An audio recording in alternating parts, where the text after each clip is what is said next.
आले दोन्ही राक्षस अख्ख्या जगामध्ये त्यांनी हाहाकार करून टाकला.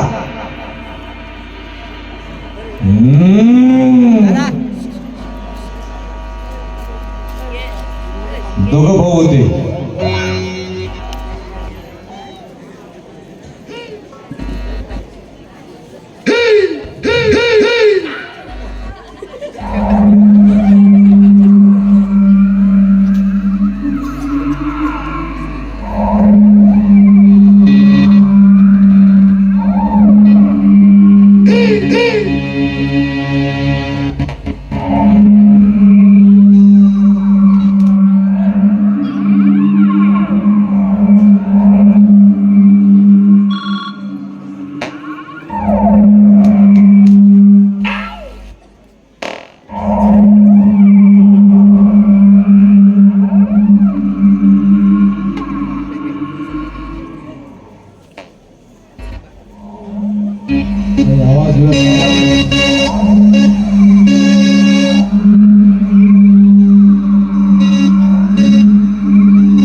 दोघे भाऊ फार शक्तिशाली, फार बलाढ्य आणि मोठ्या मोठ्या ऋषींचे वध करून टाकलं. मोठ्या मोठ्या लोकांना ठार करून टाकलं महाराज. शुंभ आणि निशुंभ. शेवटी यांचा उत्पाद इतका वाढला, इतका वाढला, इतका वाढला, शेवटी सगळे देव महादेवाकडे आले. देवादेव महादेव म्हणतात, या शुंभ आणि निशुंभाला आपण नष्ट करू शकत नाही. काय करावं देवा? सगळे देव शुंभ आणि निशुंभाचा वध करण्याकरता आदिशक्ती पार्वती मातेकडे गेले आणि मातेची प्रार्थना करणारे. माते, पार्वती माते आणि पार्वती मातेला म्हणतात, माते आपलं रक्षण करा. माते, आपण अनेक दुष्टांचा संहार केला. आपण धूम्रलोचनाला मांडलाय.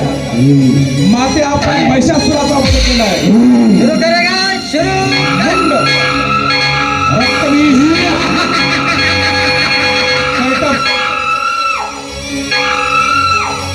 दुर्गमासुरासारख्या मोठ्या मोठ्या असुरांचा आपण वध केलाय. माते, आम्हाला वाचवा, आम्हाला वाचवा, आम्हाला वाचवा. देव पार्वती मातेकडे प्रार्थना करायला लागले आणि साक्षात पार्वती माता जगदंबा भवानीच्या रूपाने प्रकट झाली.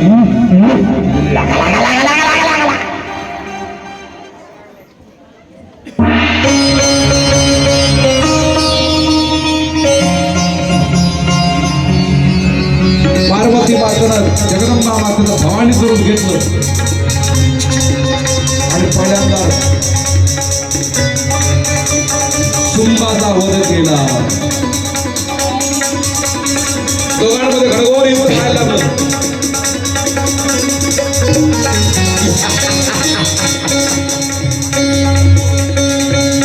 आई भवानी तुझ्या कृपेने तारसी भक्ताला अगाध महिमा तुझा माऊली तारी संकटाला.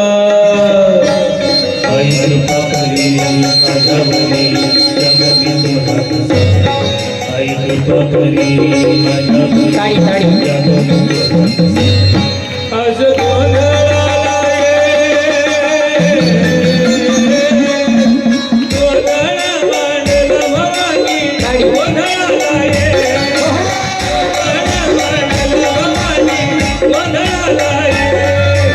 आई भवानी तुझ्या कृपेने तारसी भक्ताला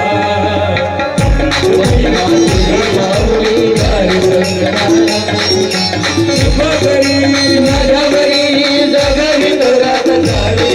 आई कृपा करी माझ्यावरी जगवित रात झाली. आज गोंधळाला गोंधळा मांडला भवानी, गोंधळाला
गाठून आली तोच जगन्नाथा स्वप्ने गाठून येते आई नाम तुझे घेता आई तुझ्या घरी माझ्या घरी जगावी तोरात झाली आई तुझ्या घरी माझ्या घरी जगावी तोरात झाली आज गोंधळा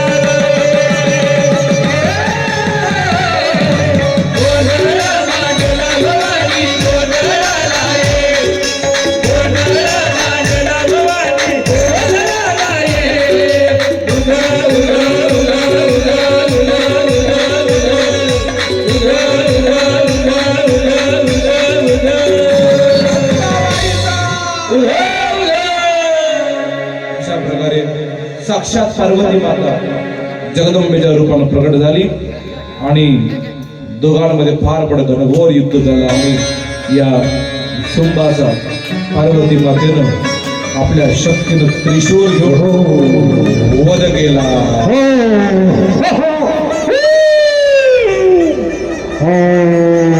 आणि तसा सुंबाचा वध केला त्याचा भाऊ निसुंब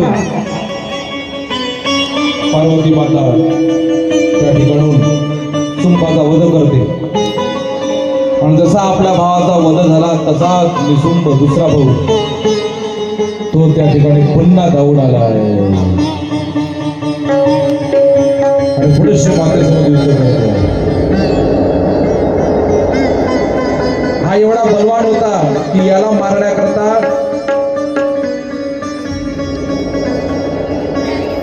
मातेला दुसरं रूप धारण करावं लागलं.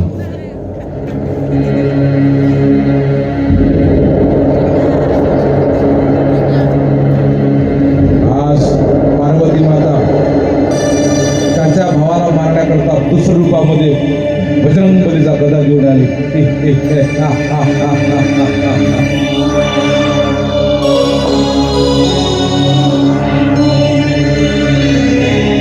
जशी माता प्रकट झाली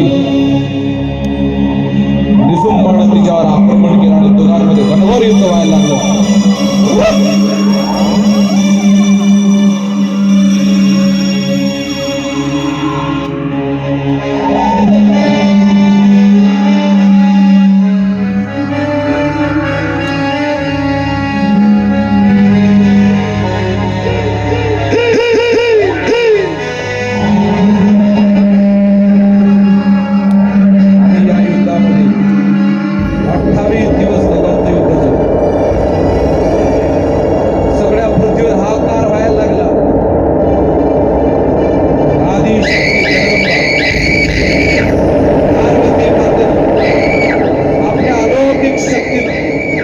निसुंबाचाही वध करून टाकला.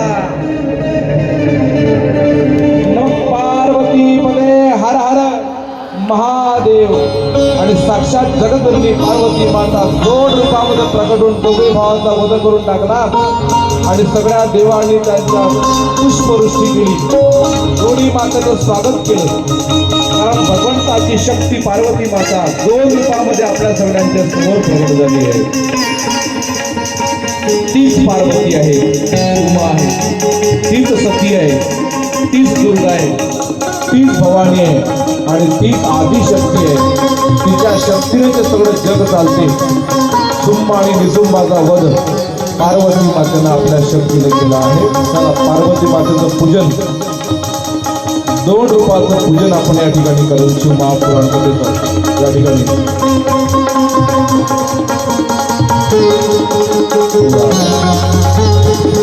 ते राक्षस घेऊन जा रे उचलून. राक्षस उचलून द्या रे थोडं. मोठे मोठे पोरं आहेत 4-5 जण.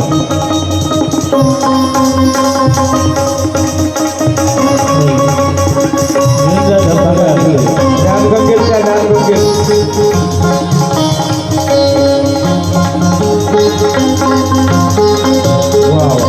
मातेचं या ठिकाणी पूजन होत आहे. हो दुर्गा मैया की जय. आदिशक्ती दुर्गा माता साक्षात भवानी माता पार्वती माता या ठिकाणी आपल्या सगळ्यांच्या समोर आहे.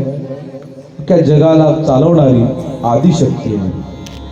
भगवंत अर्ध नारी नटीश्वर म्हणजे पार्वती माता आणि भगवान शिव हे दोन नाही ते एकच आहेत.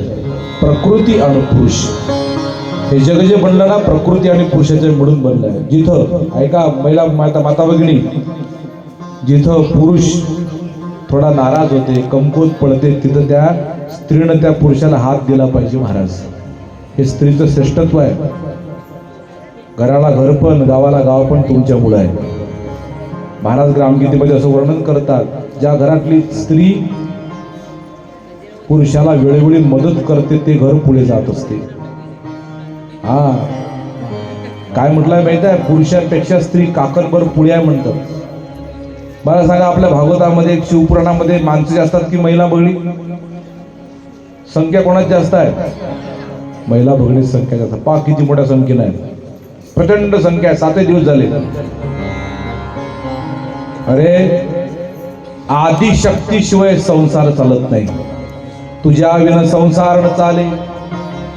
हे माझ्या मातांनो, तुमच्याशिवाय संसार चालत नाही. पार्वती मातेने सिद्ध करून दाखवलं. पुरुष मंडळी, घरची बाई जर 15 दिवस बाहेर गेली ना, घराचं पाकिस्तान होते. चड्डी गुटी तर बन्यान गुटी तर गळवा गुटी गिलास गुटी. या माता भगिनी आदिशक्ती आहे म्हणून आपला संसार आहे. सगळे चांगले कामं माता भगिनीकडे आहे. देवपूजा माता भगिनी, व्रत उपवास वैकल्य माता भगिनी. पुरुष मंडळीकडे काय? दारू खर्रा बिडी तंबाखू भांडण तंटे कोर्ट कचेऱ्या. चांगले कामं सगळे स्त्रियांकडे. आदिशक्ती आहे. तुमच्याशिवाय संसार चालत नाही. आणि म्हणून राष्ट्रसंत म्हणतात, ज्या गावातली स्त्री सक्षम ते गाव सुंदर बनते महाराज. पुरुष उन्नतीत चढला, ऐका ग्रामगीता, पुरुष उन्नतीत चढला, काहीच न कळे महिलेला, तो गाव एककल्ली झाला. त्या गावाचा विकास नाही होत. आमच्या गावातली नारी शक्ती कामी लागली पाहिजे. माझ्या मातांनो, पुरुषाच्या इन्कम मध्ये तुमचा सुद्धा सहभाग असला पाहिजे. आमच्या देशाचं एक फार मोठं दुर्दैव भाग्य आहे की आमच्या महिला महाराज काम करत नाहीत. म्हणजे खरं कामं करतात, काहीतरी उद्योग आपल्या पोरांना केला पाहिजे. प्रत्येक घरामध्ये काहीतरी काम असलं पाहिजे. प्रत्येक स्त्री शिकली पाहिजे, उन्नत झाली पाहिजे, तिच्या बुद्धीचा विकास झाला पाहिजे, तिला स्वतंत्र असलं पाहिजे आणि तेवढ्याच तिला मर्यादा असल्या पाहिजे. आणि ज्या गावामध्ये स्त्री शक्ती जागृत आहे ते गाव जिवंत असते महाराज. ज्या घरातल्या स्त्री उत्तम महिला हीच करी आपले घर ब्रिदास सावरी. स्त्रीला ज्ञान, स्त्रीला भक्ती, स्त्रीला शहाणपण काय महाराजांनी वर्णन केलं. याच गुणे मातृदेव भव. वेदाने आरंभच केला गौरव, नरत्नांची खाणपूर मातृजाती म्हणून. फार मोठं तुमचं दायित्व आहे. छत्रपती शिवाजी महाराजांचं नाव अख्ख्या जगामध्ये आहे, पण छत्रपती शिवाजी महाराज कोणामुळे आले? जिजाऊमुळे. अरे शिवजी शिवजी सब कहे, जिजाऊ न कहे कोय. अरे एक बार अगर जिजाऊ कहे तर लाखो शिवजी होय. एवढी ताकद तुमच्यामध्ये आहे. लाखो वीर जन्माला घालायची ताकद तुमच्यामध्ये आहे. आणि म्हणून शिवमहापुराणाचा शेवट आपण जगदंबेच्या पराक्रमानं करतो. माझ्या घराच्या समोर भाजीपाल्याची गाडी उभी होती. एक दिवस मी सहज चिंतन केलं, स्त्रीलिंगी भाजीपाला कोणता आहे, पुरुषलिंगी कोणता आहे. तर स्त्रीलिंगी भाजीपाला इतका सुंदर आहे. मेथी खायला गोड, ऐकायला गोड. चिवई खायला गोड, ऐकायला गोड. बरबटी खायला गोड, ऐकायला गोड. म्हटलं सांग ना, पुरुषलिंगी एखादी भाजीपाला लागेल कोणती होतं? ढेमस. म्हटलं एखादं खराब असेल, दुसरं पाहिलं दोडकं. म्हटलं भाजीपाल्याचं नाव खराब असतील. म्हटलं एक काम करू, आपण फुलाचं नाव पाहू. जाई सुंदर, जुई सुंदर, चमेली सुंदर. म्हटलं पुरुषलिंगी पाहिला की झेंडू. पुरा झेंडू पाहूचा इकडे. म्हटलं काय ते फुलाचे नाव खराब असतील पुरुषाचे. म्हटलं फळाचे पाहू. केळी खायला गोड, ऐकायला गोड. पपई खायला गोड, ऐकायला गोड. म्हटलं इकडे पाहू. इकडे डांगर, तरबूज कापलं की लाल डेंजर. म्हटलं काय फळाचे नाव खराब असतील माणसाचे. म्हटलं सणाईचे नाव पाहू. स्त्रीलिंगी सणाईचे नाव भले चांगले आहेत. दीपावली सुंदर नाव आहे. दीपावली हे खराब आहे काय? आनंद आहे. म्हटलं इकडे पाहू. इकडे शिमगा, माती.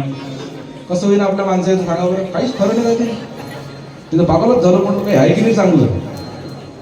बाई असली तर आनंद आहे बरं. करा बाई जाऊ द्या. बाई घर रट्टे ना माणूस आले म्हणाही वाटत नाही. महाराज चालता का चहा घ्यायला. आपण एका माझ्या घरी उतरलो. बाई जायला होत्या बचत गटाच्या मीटिंगले म्हणे महाराज या या या बरे आले म्हटलं का हो कधी कोण नाही वाटते म्हणे बाई कुठे गेल्या म्हणे बचत गटाच्या मीटिंगले म्हटलं मग कायचं चहा कायचं पाणी नाही हो म्हणे महाराज आपल्याला जमते जमा माणूस दुसऱ्याचा गेला पटकन किचन मध्ये गंज घेतला चहा टाकला पत्ती टाकली पाणी टाकलं दूध टाकलं सगळं केलं चहा उकळायला लागला मले हॉलमध्ये चहाचा सुगंध आला म्हटलं माणूस हुशार 10 मिनिटात चहा केला आता आणते म्हटलं चहा जे भांडे आपल्याला लागला की धड भांडी फेक म्हटलं का काय झालं म्हणजे महाराज सगळं झालं राजा म्हणे पण चहा गायनी नाही दिसून राहिली राजा म्हटलं तुम्ही दिसतही नाही तर पुरे भांडे राहिले उपडापड करून म्हटलं राहू द्या भाऊ चहा तसाच पिऊ लागायचा चहा सहित नाही महाराज काही नाही नाटक करू म्हणे त्यानं काय केलं काय मिळतं कारण चहा गाऊन आणला मी तो कपातला बशीत टाकला म्हटलं आता एक घोड घ्यावा तेवढ्यात बाई साहेब आले महाराज कधी आले म्हटलं आता जर म्हणून चहा कोणी केला म्हटलं तुमच्या मिस्टरने केला जसा बाईचा आवाज आला त्याला बाई आली म्हणून तिथूनच कल्ला गेला का म्हणे चहा गायनी कुठे ठेवली ते बाई म्हणे चहा गायनी दिसती नाही तर मग तुम्ही चहा गायला काय त्यानं गॅसच्या वटाळचं फळ काम उचलून त्या बाईनं ते पाहिलं बाबा यानं गायला काय मी अजून चहा घेतला नाही बरं मी हातीच आहे म्हणजे यानं गायला काय तो म्हणे हा बाबा हे तर आपला बाबूचं भाऊच दिसते म्हणे त्या दिवस पासून चहाच नाही घेतला मग काय व्हिटॅमिन उतरलं शिकत खरं इमानदार सांगा बायाशिवाय संसार चालते का संजीव महाराज खरं सांगा इमानदार ते संजीव महाराज हे इकडचे कपिवाले तुमच्याशिवाय संसारच नाही आहे आणि म्हणून आदिशक्ती शंकरजी पार्वती शिवाय सुखी होऊ शकत नाहीत महाराज पार्वती पाहिजे आता काय करता देशाची अवस्था कठीण आहे काही शंकराला पार्वती भेटणं मुश्किल आहे वाट पाहून राहिले बिचारे काय होईल माझ्याकडे येतात महाराज होईल की नाही म्हटलं वय किती झालं म्हणे 35 दुसरा आला म्हणे महाराज होईल वय किती झालं म्हणे 36 चौथा आला म्हणे महाराज वय किती झालं म्हणे बापा 39 म्हटलं आता कठीण आहे बरं वय झालं केसही चाललेलं काही सारी खेती उजाळ होऊन राहिली काय कसं करा टकले नवरे कोण करा आता कोणती पोरगी तयार आहे टकले नवरे करावे मोठं कठीण काम आहे येणारा काळ मोठा कठीण आहे त्यापेक्षा एक काम करा बरं हो काही जास्त लोड घ्यायचं काम नाही मुझे तेरा नशा है निरंजन काही उपाय नाही आता आपल्याला अलग निरंजन केल्याशिवाय दुसरं काय करतात आता 10 एवढे मोठे पुराण लग्न 40-50 म्हणजे पिंपळगाव चंबार नावाचं गाव त्या गावात गेलो तर कमीत कमी 50-60 पोरं होते लग्नाचे सोलापूरला जागतिक नवरदेव मोर्चाच काढला मोठ्यानं बिलकुल घोड्यावर बसून मुकुट गिकुट सजून तहसीलवर धडक मोर्चा जागतिक नवरदेव मोर्चा आम्हाला पुरी द्या कुठून द्या तहसीलदारांना पुरी काय गुगलवर डाउनलोड करून द्या का माझ्याकडे येतात लोक म्हणजे महाराज एखादी पोरगी पहा म्हटलं एकच उपाय आहे खामगावले जा एखाद्या कापड दुकाना पुढे एखादी उभी असली घेऊन ये ते प्लास्टिक वाली काय इलाज नाही कठीण काम आहे कसं येईल आपल्या देशात काय होईल काही समजत नाही पुढे येणारा काळ कठीण आहे संतांनी लिहिलं महाराज काळ बिकट पातला उठारे गया काळ बिकट पातला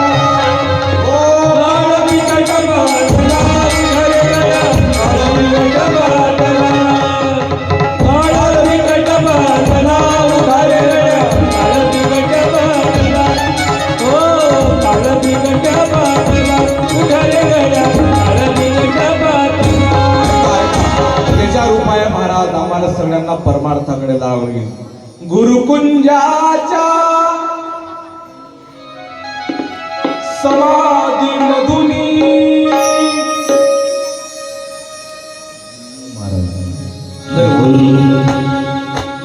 गुरुकुंजाच्या समाधी मधुनी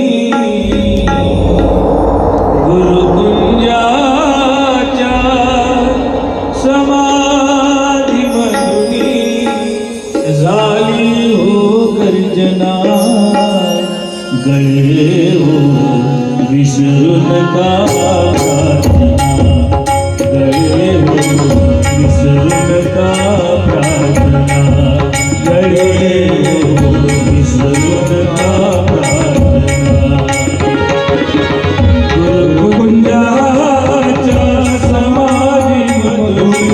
गुरुकुंजाच्या समाधी मधुनी झाली हो गर्जना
समाधी मधुरी गुरुपंजाच्या समाधी मधुरी झाली हो गर्जना गळे हो विसरू नका प्रार्थना गळे हो विसरू नका प्रार्थना गळे हो विसरू नका प्रार्थना.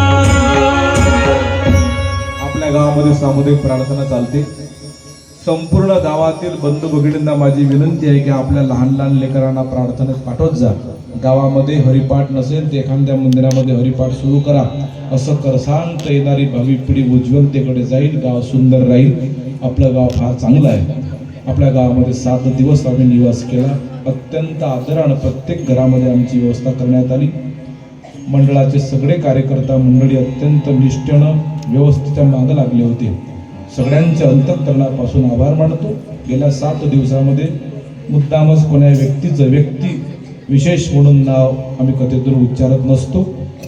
कारण हा कार्यक्रम कोण्या एकट्याचा नाही, हा संपूर्ण गावाचा कार्यक्रम आहे. या कार्यक्रमाला गावातल्या प्रत्येक घरातून सहकार्य आहे. म्हणून या गावातल्या प्रत्येकाला अनंतकरणापासून शुभेच्छा आहेत. सगळ्यांचे धन्यवाद. ज्या ज्या लोकांचे हात या कामाला लागले, मग अन्नदानाच्या रूपानं, धनदानाच्या रूपानं, श्रमदानाच्या रूपानं, उपस्थितीच्या रूपानं, ज्या ज्या रूपानं तुमची मदत या शिवमहापुराण सप्ताहाला लागली. महादेव आपल्या कुटुंबामध्ये कशाची कमी पडू देणार नाही एवढी महादेवाला प्रार्थना करतो. आणि मग लगेच आरतीकडे आपल्याला जायचं आहे. शेवटची आरती व्हायच्या अगोदर काही एक कोणीतरी जे मुख्य यजमान आहेत आज आल्यात आरतीसाठी, ते ग्रंथपूजन करतील. बाकीचे नंतर करतील आणि नंतर आरती होईल. थोडा आता आज वेळ होईल, थोडं झोपायला एखादा अर्धा तास, काही जास्त वेळ लागत नाही ग्रंथपूजनाला. अर्ध्या तासामध्ये आपण ग्रंथपूजन पटपट या पटपट या. पुरुष मंडळी महिला आल्या समोर या. तोपर्यंत ग्रंथपूजन चालूच आहे. एखादं भजन म्हणजे भजनरत्न आमचे सुधीर दादा आपल्या समोर एखादं भजन सादर करतील. लगेच हे 5 जोडपे झाले की पुरुष मंडळी या ठिकाणी ग्रंथपूजन करतील आणि पुरुषांचं झाल्यावर मग महिला मंडळी या ठिकाणी ग्रंथपूजन करतील. अर्ध्या घंट्यामध्ये आपला कार्यक्रम आटोपला पाहिजे. आज ग्रंथाचंच पूजन करायचं आहे, बाकी काही पूजन करण्याची गरज नाही. यावं, ग्रंथाचं पूजन करावं किंवा मग फक्त दर्शन घेऊन निघून जावं. या जे आहेत जोडपे ते या.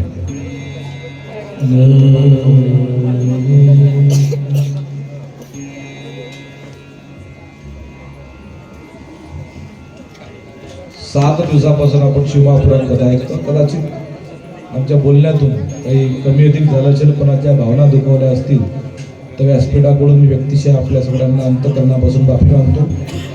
कारण माणूस आहे, कधी कधी बोलता बोलता शब्द चुकीचे सुद्धा निघू शकतात. कदाचित कोणाची भावना काही दुखल्या असतील तर आम्ही क्षमा मागतो. आमच्यासोबत ते पोरं होते, कदाचित कोणाच्या चालण्यातून, बोलण्यातून, वागण्यातून आपल्याला काही त्रास झाला असेल तर व्यासपीठ आपली क्षमा मागते.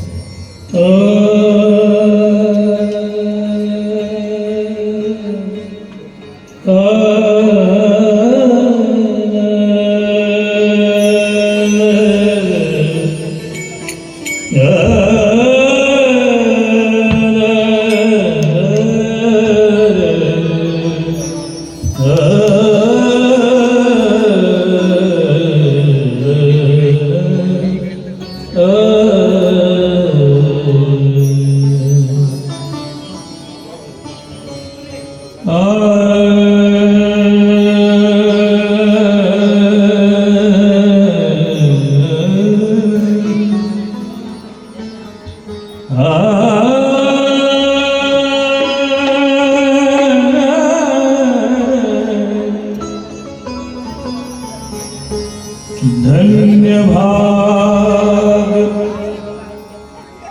धन्य भाग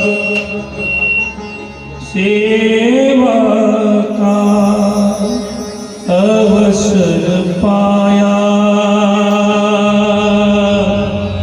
पाया. धन्य भाग सेवा का अवसर पाया, पाया. धन्य भाग सेवा का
हरि अनंत हरि कथा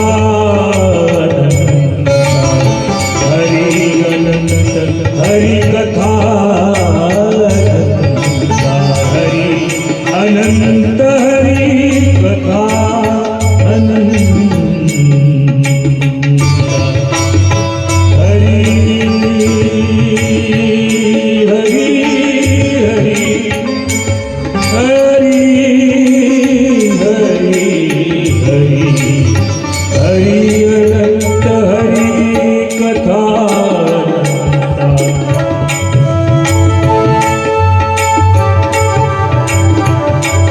हरि अनंत हरि कथा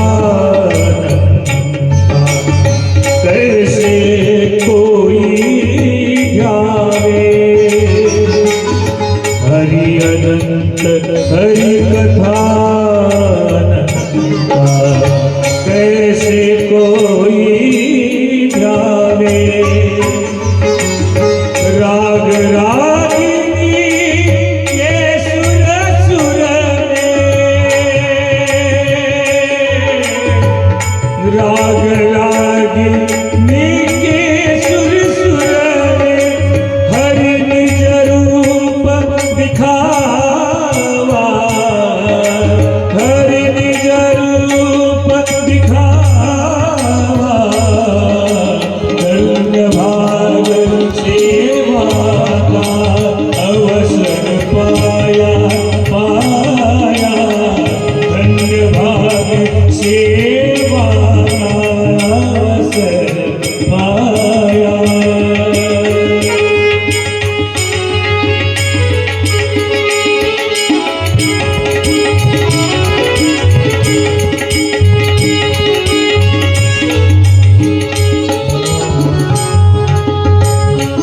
घट में गूंजा नाद निरंतर घट में गूंजा नाद निरंतर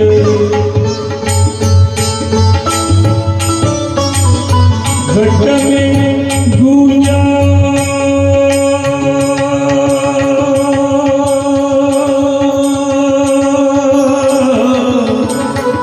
गूंजा नाद निरंतर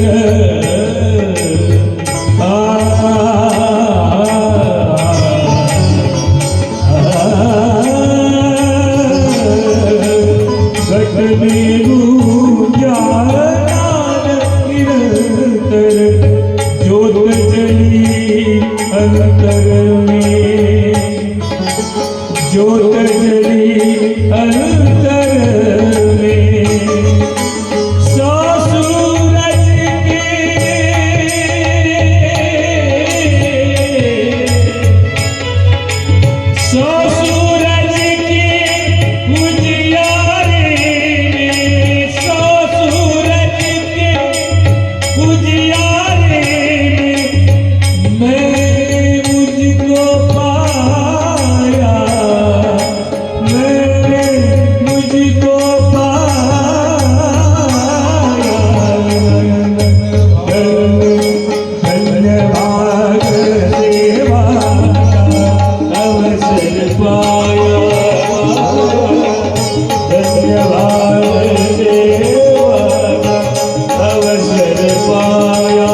स्वरूपा स्वामी गणराया स्वामी गणराया अवतर राशी भूवर जडमुडकाराया जय देव जय देव जय देव सच्चित स्वरूपा स्वामी गणराया स्वामी गणराया अवतर राशी भूवर जडमुडकाराया जय देव जय देव निर्गुण ब्रह्म सनातन पुरय विनाशी जरला पुनरुले या जगतासी देखो सत्व करो कर संशयासी मात्रे धरले कवते आसी जय देव जय देव जय देव सच्चित स्वरूप स्वामी गणराया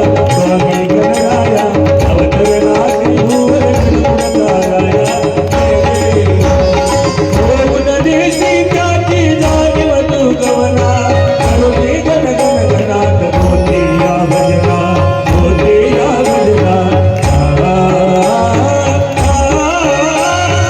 ओम नदेशी त्याची जाणीव तू गवना करुणी गण गण गणात मोती या भजना दाता हरिहर गुरुवर तुझी सुख सदना तिकडे पावे तिकडे तुझ दयना जय देव जय देव जय देव स्वामी गणराया अवतर राशी भूवर जडमुडकाराया लीलानंद गेला भंकट सदनास कविले पागती वाचन जलदेश सदा तोरामिन जीवन निरजल वापीस केला ब्रह्मगिरीचा सर्वाचा नाश जय देव जय देव जय देव सच्चित स्वरूप स्वामी गणराया अवतर राशी भूवर जडमुडकाराया जय देव या जीवारुण केले कैका संपन्न करविल भक्ताला दे विठ्ठल दर्शन या जीवारुण केले कैका संपन्न करविल भक्ताला दे विठ्ठल दर्शन भवसिंधू हा नरडा नौका तव चरण स्वामी दास गणूचे मान्य करा कवट जय देव जय देव जय जय सच्चित स्वरूप स्वामी गणराया अवतर राशी भूवर जडमुडकाराया जय देव जय देव अनंत कोटी ब्रह्मांड नायक महाराजाधिराज योगीराज परब्रह्म सच्चिदानंद भक्त प्रतिपालक शेगावनिवासी समर्थ सद्गुरु श्री गजानन महाराज की जय जय सच्चित स्वरूपा स्वामी गणराया अवतर राशी भूवर जडमुडकाराया जय देव जय देव कर्पूर गौरम करुणावतारम संसारसारम भुजगेन्द्रं सदा वसन्तं हृदयारविन्दं नमः भवानी सदानना कपालमाला श्रीरंगराय विलंबराय चरितंबराय नमः शिवाय नमः शिवाय धलिंगकामदवती नरकाडोरानमाय सर्वतनु हृदयाय गणानंद हरे ओवाळी विठ्ठल रमाई तुमेव माता पिता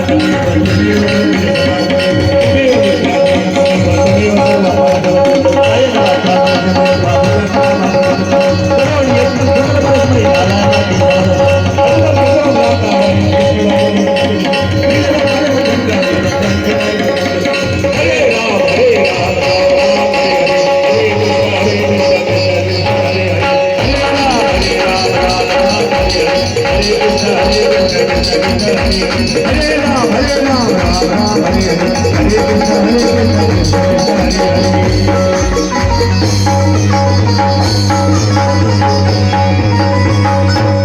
स्वामी पदे